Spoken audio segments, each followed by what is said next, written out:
In the last video I discussed SHM और उससे related terms, SHM और उससे रिलेटेड टर्म डिस्कस किए और आपको ये बताया कि what is simple harmonic motion, एक पीरियोडिक और ऑक्सीलेटरी मोशन जिसमें रिस्टोरिंग फोर्स हमेशा डिस्प्लेसमेंट के डायरेक्टली प्रोपोर्शनल होता है, उसे हम SHM कहते हैं। उसे हम क्या कहते हैं बच्चों?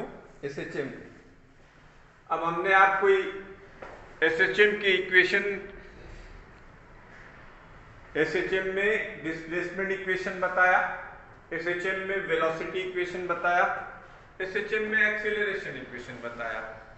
ठीक, एक बार फिर से मैं रिकॉल कर देता हूं। कोई भी ऑक्सीलेटरी पार्टिकल जब SHM परफॉर्म करता है तो वो कुछ इस रूल के तहत परफॉर्म करेगा, y equal to a sine omega t, या अगर इसको हम और एलाबोरेटिव वे में लिखें तो ये एम्पलीट्यूड, ये a sine 2 pi upon capital T into T, where capital T is the time period.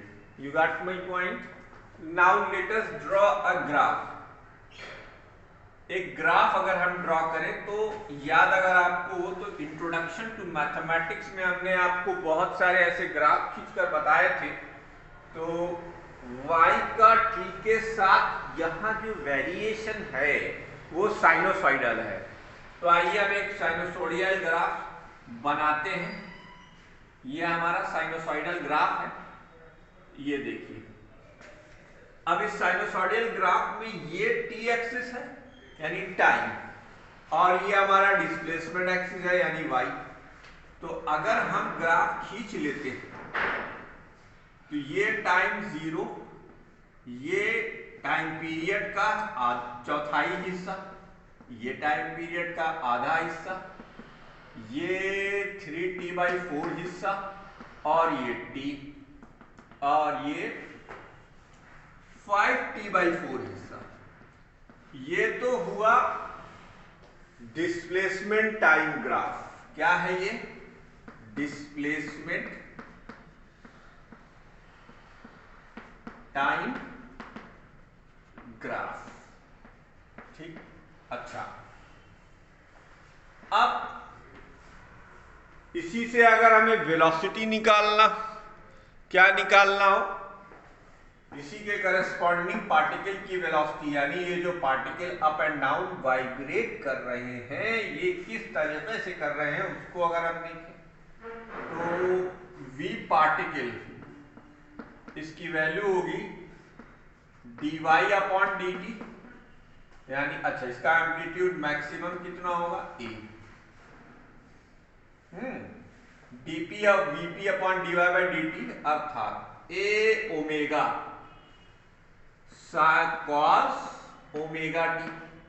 एक बार फिर से हमें दिखाई देता है कि पार्टिकल की वेलोसिटी t के साथ साइनोसॉइडल वैरी कर रही है, लेकिन अब इस ग्राफ में और इस ग्राफ में एक बेसिक फर्क ये होगा कि आप जानते हैं अगर हम स्मॉल t की वैल्यू 0 पुट कर देंगे इस ग्राफ के अंदर तो v पार्टिकल 0 हो जाएगा।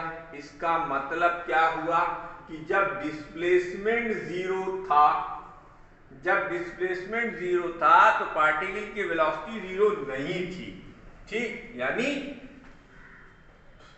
डिस्प्लेसमेंट और वेलोसिटी में π/2 की फेज एंगल होती है। There is a phase difference of π/2 between the displacement and the velocity. Okay, a omega cos 2π/t into t. बच्चों अगर इसे हम ग्राफिकल अप्रोच देते हैं तो इसका ग्राफ कैसे बनेगा? देखिए, इसका ग्राफ यूं बनेगा ये, लेकिन अब ये ग्राफ यहां से स्टार्ट होगा तो शेप तो सेम है, शेप में कोई दिक्कत नहीं क्योंकि दोनों साइनोसॉइडल ग्राफ, लेकिन एक बेसिक बुनियादी फर्क क्या है दोनों में? एक बुनियादी फर्क ये है कि पार्टिकल की वेलोसिटीज पार्टिकल के डिस्प्लेसमेंट के से π/2 के एंगल से लीड कर रही है। तो ये t/4 हो गया और ये t/2 हो गया और ये 3t/4 हो गया और ये t हो गया। ये देखो vp और ये t है, ये दूसरा ग्राफ हो गया। ठीक, इसे नोट कर लो। अच्छा, इसका मैक्सिमम एम्पलीट्यूड कितना है? Omega A, omega A. ये दो ग्राफ। अब इस पे एक तीसरा ग्राफ देखो, इसमें एक तीसरा ग्राफ। ये तो था डिस्प्लेसमेंट टाइम ग्राफ, ये है वेलोसिटी टाइम ग्राफ। ये क्या है? Velocity time graph. अब इसके बाद तीसरा एक्सीलरेशन टाइम ग्राफ। ठीक, अब वीपी को अगर हम डिफरेंशिएट कर दें तो इसे नोट कर डालिए, तब हम आगे बताते हैं। इसे नोट कर डालिए।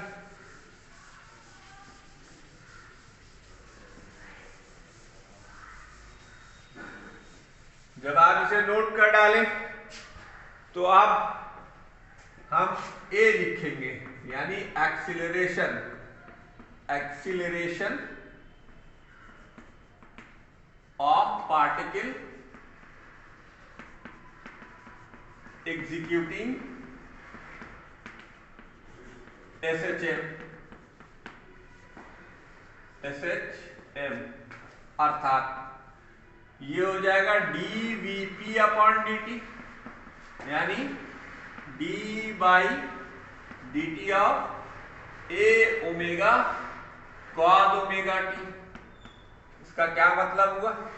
इसको डिफरेंशिएट कीजिए तो ये a omega square sine omega t आ जाएगा। वाह! अब देखो, अगर तुम नजर दौड़ाओ डिस्प्लेसमेंट और एक्सीलरेशन के इक्वेशन पे तो तुम्हें दो फर्क नजर आए। एक तो ये कि एक्सीलरेशन ए ओमेगा स्क्वायर है, जबकि डिस्प्लेसमेंट कितना था? मैक्सिमम ऐसे समझो, डिस्प्लेसमेंट एम्पलीट्यूड कितना था? स्मॉल ए, और एक्सीलरेशन एम्पलीट्यूड कितना है? -a ओमेगा स्क्वायर है। उसी तरीके से अगर हम एक्सीलरेशन एम्पलीट्यूड की बात करें तो वो a ओमेगा स्क्वायर है, लेकिन ये माइनस ये बताता है कि एक्सीलरेशन और डिस्प्लेसमेंट में अपोजिट फेज होगा। क्यों? क्योंकि वो ग्राफ अगर +0 से स्टार्ट, 0 से स्टार्ट हो रहा है अपवर्ड डायरेक्शन में, तो ये 0 से स्टार्ट हो रहा है डाउनवर्ड डायरेक्शन में। इसी सुंदर सी घटना को अगर हम ग्राफिकल अप्रोच दे दें, अगर हम ग्राफिकल अप्रोच दे दें तो वो ये आ जाएगी। ये देखिए, ये है इसका ग्राफ। तो ये आपका टी एक्सिस हो गया, ये आपका एक्सीलरेशन एक्सिस हो गया। ओके, इसमें ये जो लाइन हमने खींची है ये -a ओमेगा स्क्वायर की लाइन, और ये लाइन किसकी है बच्चों? ये लाइन a ओमेगा स्क्वायर की, मैक्सिमम एम्पलीट्यूड। तो 0 पे 0 एक्सीलरेशन, t/4 पर मैक्सिमम नेगेटिव एक्सीलरेशन, t/2 पर 0 एक्सीलरेशन, 3t/4 पर मैक्सिमम एक्सीलरेशन और t पर फिर से 0 एक्सीलरेशन। ये 3 ग्राफ हो गए, द 3 ग्राफ्स। नोट कर डालिए इसको। अच्छा, इसके बाद चिंता मत करिए, इसके बाद आज ही खत्म करूंगा ये SHM का चैप्टर। SHM का चैप्टर आज ही खत्म होगा आपका, ज्यादा दूर नहीं जाना पड़ेगा आपको। जितना पढ़ा रहा हूं बस उतना ही पढ़ लीजिए, मेरे ऊपर इतना एहसान कर दीजिए, है ना। Energy in SHM, energy in SHM number 1, potential energy.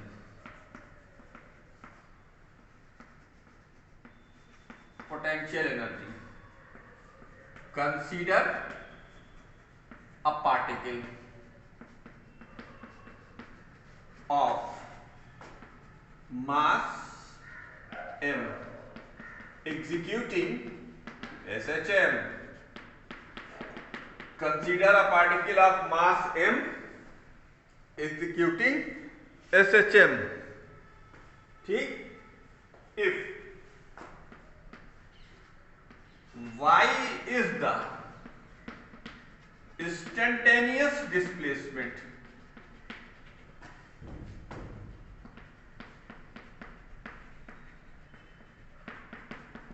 then अगर y instantaneous displacement हो, then acceleration of the particle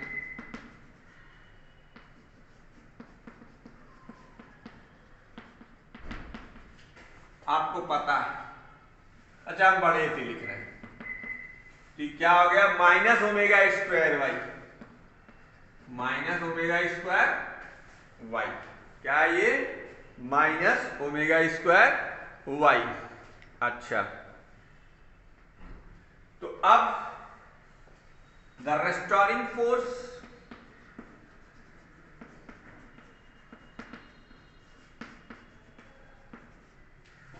F, ये क्या होता है बेटा, mass into acceleration, mass into acceleration, यानी m into minus omega square Y, ये क्या हो गया, minus m omega square Y. ये किसकी वैल्यू आ गई, फोर्स की, किसकी वैल्यू आ गई, फोर्स की। अब सपोज करिए, suppose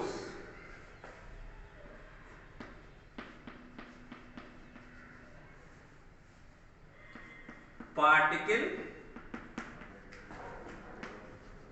displace further by an amount dy। मान लीजिए पार्टिकल को हमने फर्दर डिस्प्लेस किया एन अमाउंट dy से, then work done, then work done dw is equal to minus का f इंटू dy। पूछो काहे माइनस लगा, माइनस साइन ये बताता है कि हम अगला भी जो अगला जो हम डिस्प्लेसमेंट कर रहे हैं वो रिस्टोरिंग फोर्स के अगेंस्ट कर रहे हैं, इसलिए देखो एक माइनस, अब इसका लौटा देते हैं, एक माइनस लौटाया तो ये m ओमेगा स्क्वायर वाई हुआ है। अच्छा भाई, इसके बाद यहां लिखूंगा, ये देखो बड़ा आसान, तो dw की वैल्यू हो गई m ओमेगा स्क्वायर वाई, तो net work done, net work done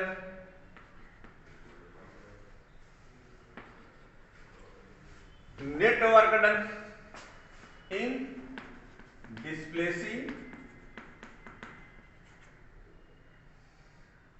particle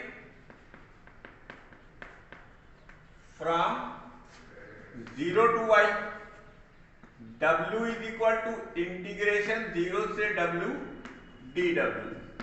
किसको इंटीग्रेट करोगे, 0 से y m omega square y into dy, तो m ओमेगा स्क्वायर तो कांस्टेंट है। हाँ, अब y को dy के रिस्पेक्ट में अगर तुम इंटीग्रेट करोगे तो ये मिलेगा y स्क्वायर बाई 2। बात समझ आ रही भैया, बात समझ आ रही, this work m omega square y।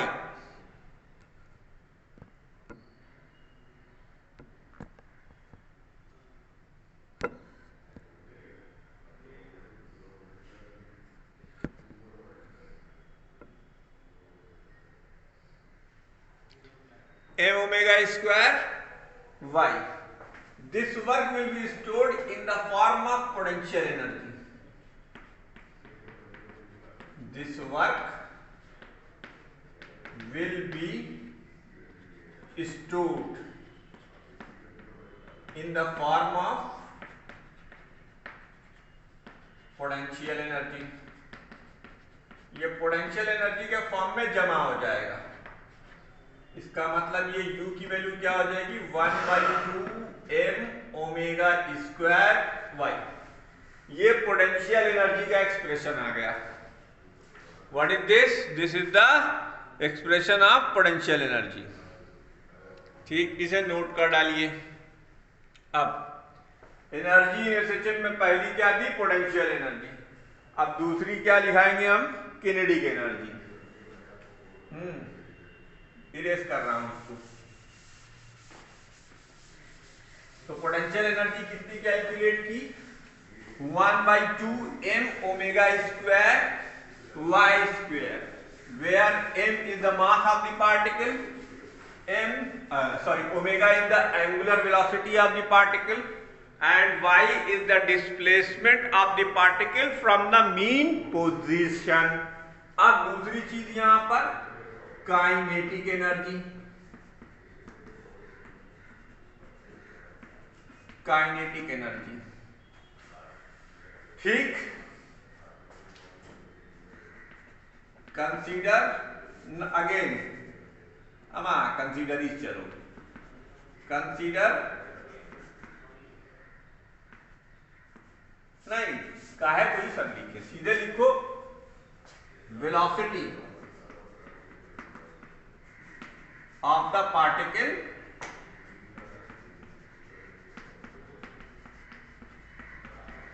Executing SHM. You know very well क्या है ये? v is equal to omega under the root a square minus y square. Omega is angular velocity, a is amplitude, and y is the displacement. Okay, now we know that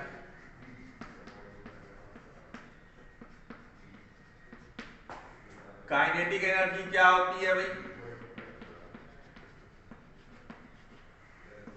K is equal to 1/2 mv square 1/2 m omega under the root a square minus y square का whole square. ये क्या हो गया? 1/2 m omega square a square minus y square. This is the kinetic energy. ये क्या हो गई? Kinetic energy. अब नेट एनर्जी क्या होगी भाई?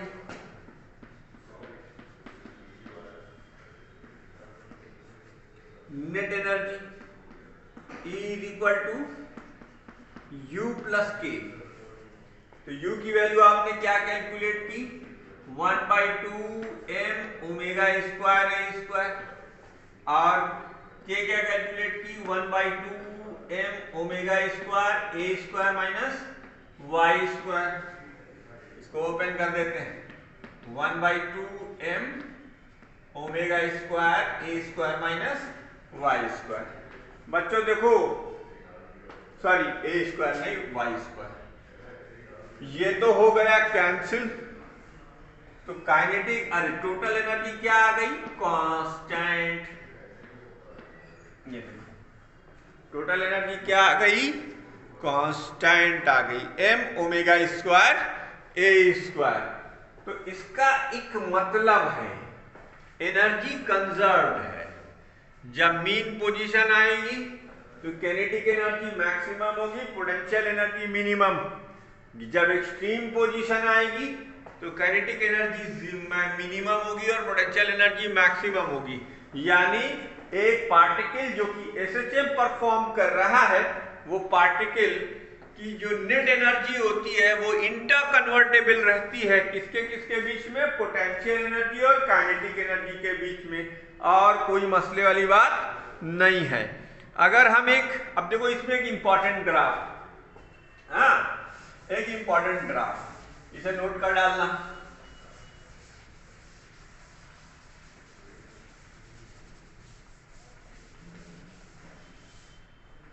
इसे नोट कर डालना।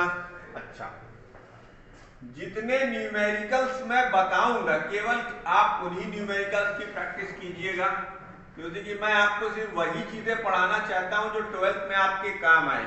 मैं फर्जी की चीजें पढ़ाने में बिल्कुल भी इंटरेस्टेड नहीं, क्योंकि आप उतना ही पढ़ लें ये मेरे ऊपर बड़ा एहसान कर देंगे आप। हाँ जी, ई और डिस्प्लेसमेंट, y और e के बीच में ये ग्राफ खींचा जाएगा। एक बात तो पकड़कर चलो कि टोटल एनर्जी कांस्टेंट रहेगी, E रहेगा constant, E is constant, total energy constant है। अच्छा सा, अब ये है मीन पोजीशन। तो काइनेटिक एनर्जी का फार्मूला क्या है? 1/2 m ओमेगा स्क्वायर ब्रैकेट में a square minus y square. तो जब मीन पोजीशन रहेगी तो y की वैल्यू 0, जब y की वैल्यू 0 तो इसका मतलब मीन पोजीशन पर काइनेटिक एनर्जी मैक्सिमम होगी। और जैसे जैसे आप डिस्प्लेसमेंट करेंगे मीन पोजीशन से एक तरफ बढ़ेंगे तो आपकी काइनेटिक एनर्जी कम होती जाएगी और पोटेंशियल एनर्जी बढ़ती चली जाएगी। देखिए साहब, तो ये है काइनेटिक एनर्जी का ग्राफ, ये वाला, और ये काइनेटिक एनर्जी का ग्राफ है के का, और ये किसका ग्राफ है? यू का। तो ये क्या है? माइनस वाई है, और ये क्या है? Plus Y. ये ग्राफ इंपॉर्टेंट है। ये क्या है? Energy versus displacement curve, displacement Y versus E graph of SHM. ठीक, इतनी चीजें सिंपल हार्मोनिक मोशन में हो गई। अब रेस्टोरिंग फोर्स, आपको पता है, a force which have tendency to bring back the body into the mean position whenever it is displaced from its mean position is known as restoring force। Simple pendulum छोड़ दीजिए, time period of simple pendulum syllabus में नहीं, horizontal acceleration of mass string and to spring, इन सब के formulas मैं आपको लिखा दे रहा हूं, न्यूमेरिकल में ये काम आएगा इसलिए लिख लीजिए। द ऑक्सीलेशन ऑफ स्प्रिंग, ठीक, कोई जरूरत नहीं है इनके डेरिवेशंस को करने की, सिर्फ और सिर्फ फार्मूला लिखिए और कुछ केस को समझिए। Motion of A mass attach two springs, है ना, एसएचएम इन स्प्रिंग। अब ये सिर्फ आपको, ये लास्ट टॉपिक, इससे ज्यादा आप इसमें पढ़ने के लिए परेशान मत होइए।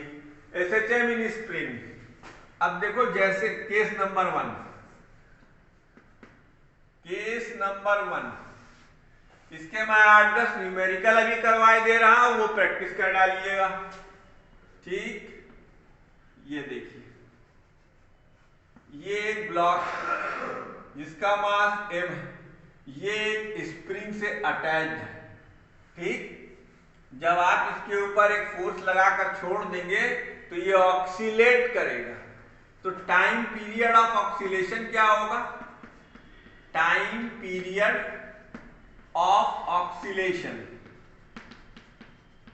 Time period of oscillation T is equal to 2 pi under root m upon k। बस इतना याद करिए, where k is spring constant and m is the mass of the block. Where k क्या है? Spring constant and m is the mass of block। ठीक, दूसरा case, case number 2 देखिए।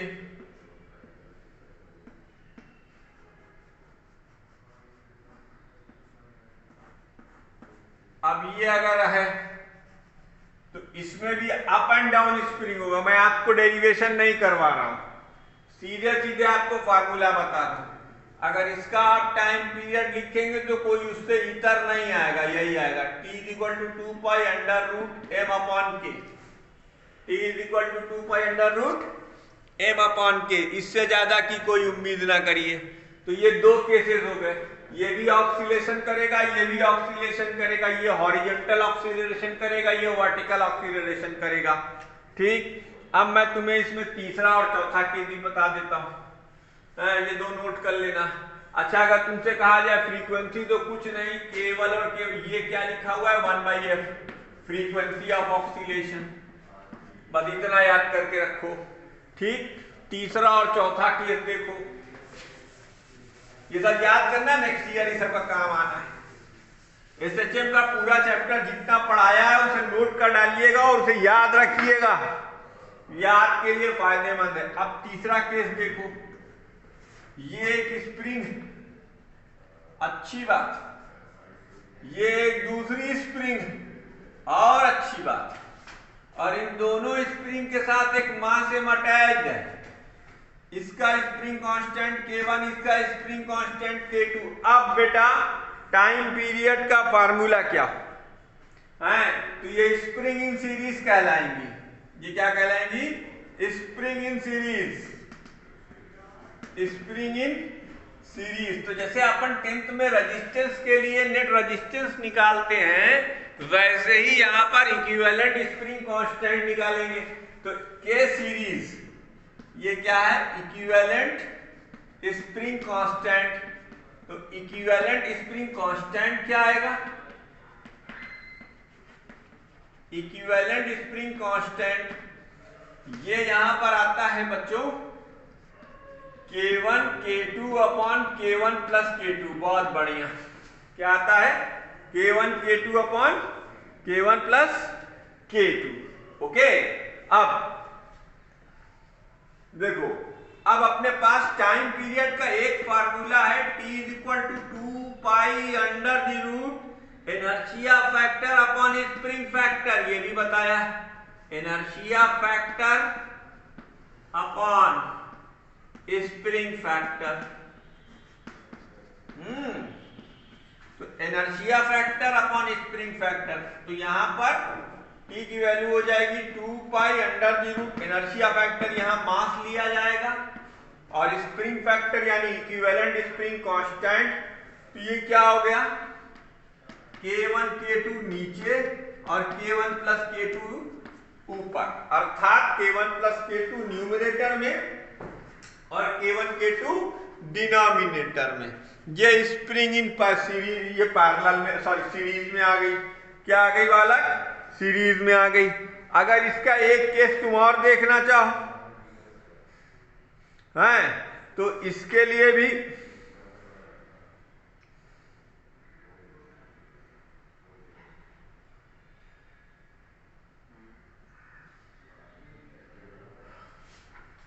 ठीक। अब स्प्रिंग इन पैरेलल, इसको नोट कर डालो।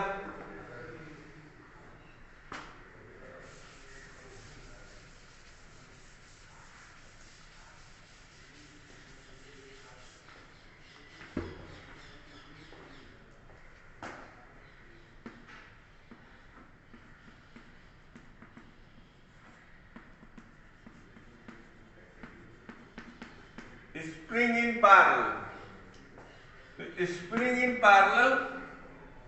अब देखो ये केस हो सकता है,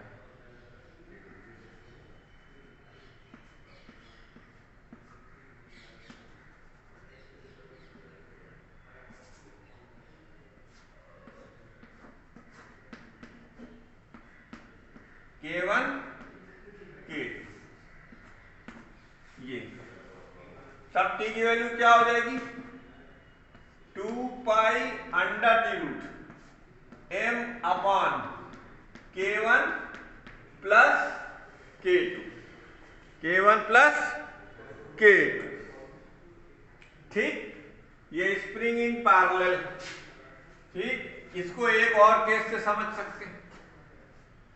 अब ये सब तुमको पहचान के याद रखना पड़ेगा।